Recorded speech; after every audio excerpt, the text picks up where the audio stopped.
ഞാനിവിടെ ബ്രദറുടെ ധ്യാനം 3-4 ധ്യാനം കൂടിയതാണ്. ഞാൻ ടെസ്റ്റിമണി പറയാനായിട്ട് വരാറുണ്ട്. എനിക്ക് ഒത്തിരി കാര്യങ്ങൾ പരിശുദ്ധാത്മാവ് ചെയ്തു തരാറുണ്ട്. ഞാൻ മാമോദീസ സ്വീകരിച്ചിട്ടില്ല, ഹിന്ദുവാണ്. എങ്കിലും ഞാനിങ്ങനെ ചിന്തിക്കാറുണ്ട്, ഞാനത് ചെയ്തതുകൊണ്ടായിരിക്കും ഈശോ എനിക്കിപ്പോൾ എന്തോ ഒരു കൃപയുടെ കുറവുണ്ട്, അതിനെന്തോ ഒരു തടസ്സം വന്നിട്ടുണ്ടല്ലോ. അപ്പോൾ ഞാനവിടെ ചെയ്ത് തെറ്റിപ്പോയി. ഈശോയുടെ ആലോചന ചോദിക്കാനോ ഒന്നിനും ഇരിക്കാറില്ല. പക്ഷേ ഞാൻ തന്നെ തീരുമാനം എടുക്കുകയാണ്, ഇത് എൻ്റെ തെറ്റുകൊണ്ടായിരിക്കും. പിന്നെ അത് ഞാൻ ഇനി എങ്ങനെയാണ് അത് ഓവർകം ചെയ്യേണ്ടത്? അപ്പോൾ എനിക്കിപ്പോൾ ഞാൻ എന്ത് പറയണമെന്ന് ചിന്തിക്കുമ്പോൾ തന്നെ എനിക്ക് തന്ന ഒരു വചനം ഇതാണ്. 1 കൊരിന്തോസ് 1:9. അവിടുത്തെ പുത്രനും നമ്മുടെ കർത്താവുമായ ഈശോ മിശിഹായുടെ സഹവാസത്തിലേക്ക് നമ്മെ വിളിച്ച ദൈവം വിശ്വസ്തനാണ്. പിന്നെ ഇന്നലെയാണ് ഞാനിവിടെ വന്നത്. ബ്രദർ വേറെ പുതിയ ബോധ്യങ്ങളൊക്കെ ഉണ്ട്, വന്ന് ധ്യാനം അറ്റൻഡ് ചെയ്യാൻ പറഞ്ഞു.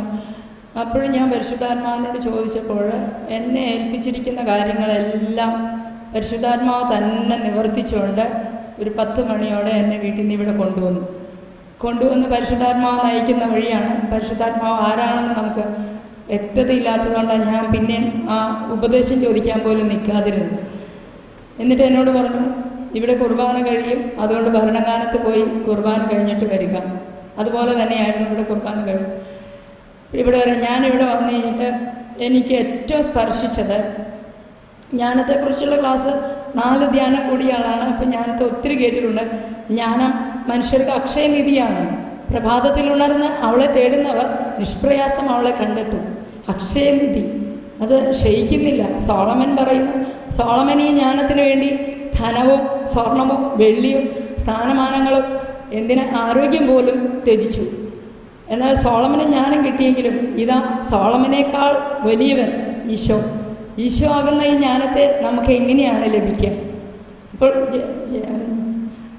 ബ്രദറിലൂടെ പറഞ്ഞു, യെശയ്യാ 59 21 തിരുവചനം, 53 രക്ഷയുടെ വചനത്തെ എല്ലാം പ്രവചിച്ചതിന് ശേഷം, യേശുവിലൂടെയുള്ള രക്ഷയെല്ലാം പറഞ്ഞതിന് ശേഷം വീണ്ടും പറയാണ്, ഞാൻ നിങ്ങളോട് ദൈവം കർത്താവ് അരുളി ചെയ്യുന്നു, നിങ്ങളുടെ മേലുള്ള എൻ്റെ ഉടമ്പടി ഇതാണ്, ഞാൻ നിക്ഷേപിച്ചിരിക്കുന്ന എൻ്റെ ആത്മാവും നിൻ്റെ മേലുള്ള എൻ്റെ ആത്മാവും നിൻ്റെ അധരങ്ങളിൽ ഞാൻ നിക്ഷേപിച്ച എൻ്റെ വചനങ്ങളും നിൻ്റെയോ നിൻ്റെ സന്തതികളുടെയോ അവരുടെ സന്തതികളുടെയോ മേൽ നിന്ന് തിരിച്ചെടുക്കുകയില്ല.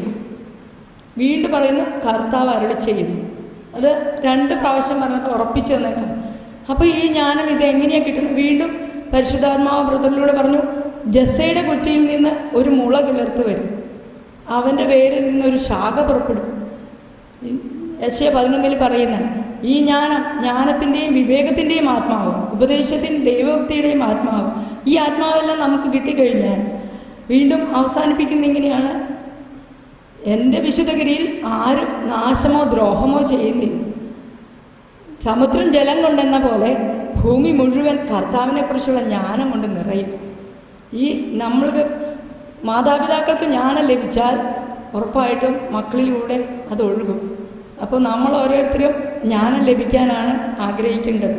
മാത്രമല്ല, ഈശോ നമ്മുടെ ബെസ്റ്റ് ഫ്രണ്ടാണെന്ന് വീണ്ടും വീണ്ടും ഉറപ്പിച്ചു തരാം.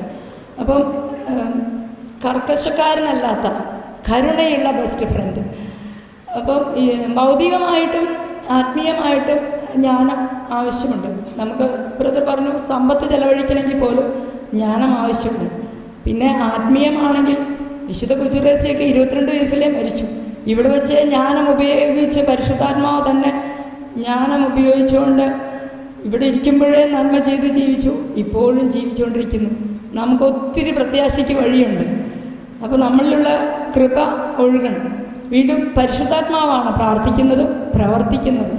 നമ്മളതിന് വിട്ടുകൊടുത്താൽ മാത്രം മതി. ഈ ഞാനെന്ന് ഞാൻ ചിന്തിച്ചുകൊണ്ടിരിക്കുമ്പോഴെല്ലാം കൃപയ്ക്ക് തടസ്സമായി മാറുകയാണ്. അപ്പോൾ ബ്രദർ പറഞ്ഞു, യോഹന്നാൻ 16:8 അവൻ വന്ന് പാപത്തെക്കുറിച്ചും നീതിയെക്കുറിച്ചും ന്യായവിധിയെക്കുറിച്ചും നിങ്ങളെ ബോധ്യപ്പെടുത്തുമെന്ന് പറഞ്ഞു. അപ്പം ഞാൻ എപ്പോഴും എൻ്റെ പാപം എന്താ എപ്പോഴും ചിന്തിക്കുന്ന, ഞാൻ എൻ്റെ പാപത്തെക്കുറിച്ചാണ് ചിന്തിക്കുന്നത്. പരിശുദ്ധാത്മാവേ, എൻ്റെ പാപങ്ങളൊന്ന് കാണിച്ചു തരണം. ഞാൻ എന്നിട്ട് പരിശുദ്ധാത്മാവിനോട് തന്നെ ഏറ്റു പറഞ്ഞ് പരിശുദ്ധാത്മാവ് ഉത്തരം തരും. അങ്ങനെയാണ്. പക്ഷേ ഇന്ന് ആദ്യമായിട്ടാണ് ബ്രദർ പറഞ്ഞു എനിക്ക് ആ ബോധ്യം കിട്ടിയത്. ആദത്തിൻ്റെ പാപത്തെക്കുറിച്ചാണ് നാം ചിന്തിക്കേണ്ടത്. ആദം ഒരു ഒറ്റ വ്യക്തി പാപം ചെയ്തതിലൂടെ മാനവകുലം മുഴുവൻ ജന്മപാപത്തോടെയാണ് പിറക്കുന്നത്. ഇതിൻ്റെ കാരണം എന്താണെന്ന് ഞാൻ എപ്പോഴും ചിന്തിക്കാറുണ്ട്. എല്ലാ മനുഷ്യരിലും പാപമുണ്ട്, അവർ ജനിക്കുന്ന അങ്ങനെയാണെന്ന് അറിയാം. പക്ഷേ ഇതെങ്ങനെയാണ് സംഭവിച്ചത്? അപ്പോൾ ഈ സെൻറ്റൻസ് ഇന്ന് ആദ്യമായിട്ട് കേൾക്കുക. ആദത്തിൽ മാനവകുലത്തെ മുഴുവനും ഏക ശരീരമായി കണക്കാക്കിയിരിക്കുന്നു. അത് എന്തിനു വേണ്ടി? അതും ദൈവത്തിൻ്റെ വലിയ സ്നേഹം. കാരണം ഒരു മനുഷ്യൻ്റെ പാപം മൂലം മരണം ലോകത്തിൽ പ്രവേശിച്ചെങ്കിൽ ഒരു മനുഷ്യൻ്റെ നീതിപൂർവമായ പ്രവർത്തനത്തിലൂടെ മാനവകാലം മുഴുവനും ജീവദായകമായ നീതീകരണം ലഭ്യമാക്കാൻ വേണ്ടിയായിരുന്നു. അപ്പോൾ ഈ നീതീകരണം ലഭിക്കാൻ ഇങ്ങനെയുള്ള ബോധ്യങ്ങളെല്ലാം ലഭിച്ചു. മാത്രമല്ല വീണ്ടും ഞാൻ ഓർക്കുന്ന എന്നിലൂടെ എന്തുകൊണ്ടാണ് വീര്യമുള്ള പുളിപ്പ് ഒഴുകാത്തത്? അവിടെ കൃപയ്ക്ക് തടസ്സമായിരിക്കുന്നത് എൻ്റെ തന്നെ കാർക്കശ്യ സ്വഭാവമാണ്, എന്നിലുള്ള ഫരിസേയ മനോഭാവമാണ്.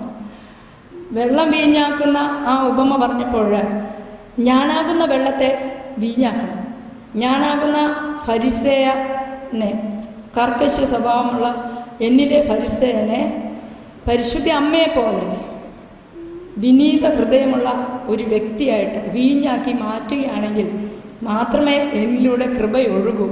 ഈ കൃപ ഒഴുകി അനേകർക്ക് കരുണ കാണിച്ചു കൊടുക്കാൻ വിളിക്കപ്പെട്ട നമ്മൾ കൃപയ്ക്ക് തടസ്സമായിട്ട് വലിയ മുഴുത്ത ഫരിസേയൻ എന്നിലിരിക്കുന്നു. ഇതാണ് എനിക്ക് കിട്ടിയ ബോധ്യം.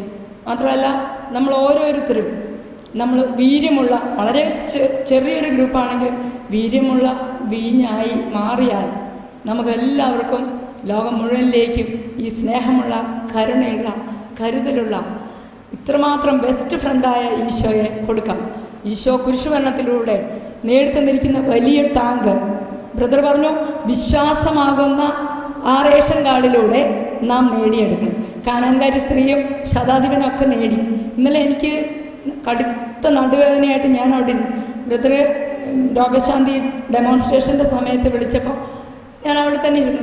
എന്നെ അത് വേറൊരു കാര്യം കൂടെ പഠിപ്പിച്ചതാവാം.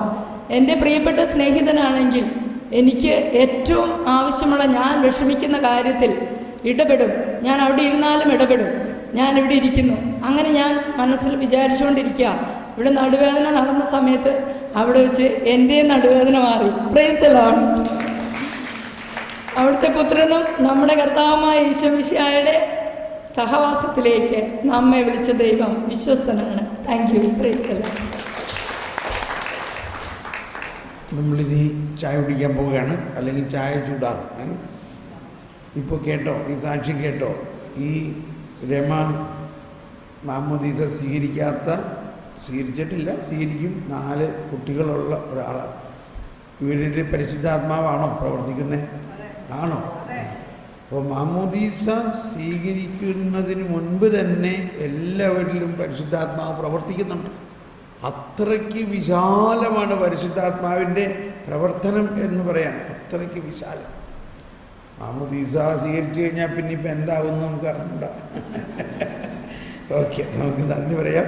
ചായ കുടിച്ചിട്ട് ചായ കുടിച്ച് കഴിഞ്ഞിട്ട് നമുക്ക് ലോങ് ബ്രേക്കാണല്ലോ അല്ലേ? അപ്പോൾ 5 മണി വരെ ബ്രേക്ക്, 5 മണി വരെ. അപ്പോൾ ബാക്കിയുള്ള സമയത്ത് നിങ്ങൾ ഇനി സംസാരിക്കുകയും ചെയ്യരുത് കേട്ടോ. നമ്മളിപ്പോൾ ഈ കുമ്പസാരം കഴിഞ്ഞ് കഴിഞ്ഞാൽ അതാണ്ടെല്ലാം ധ്യാനം ഒരു ഇതായെന്നുള്ള മാതിരിയാണ്. ഇനിയാണ് വലിയ കാര്യങ്ങൾ നമ്മൾ പഠിക്കാൻ പോകുന്നത്. ആഴമായ കാര്യങ്ങളിലേക്ക് ഇനി പോകുന്നേ ഉള്ളൂ. അതുകൊണ്ട് നിങ്ങൾ വീണ്ടും നമ്മുടെ ഉള്ളിൽ പരിശുദ്ധാത്മാവിനോട് തന്നെ പ്രാർത്ഥിച്ചുകൊണ്ടിരിക്കുക. മറ്റൊന്നും നിങ്ങൾ തർക്കത്തിലോ ഒന്നിലും ഇടപെടരുത്. Okay, thank you.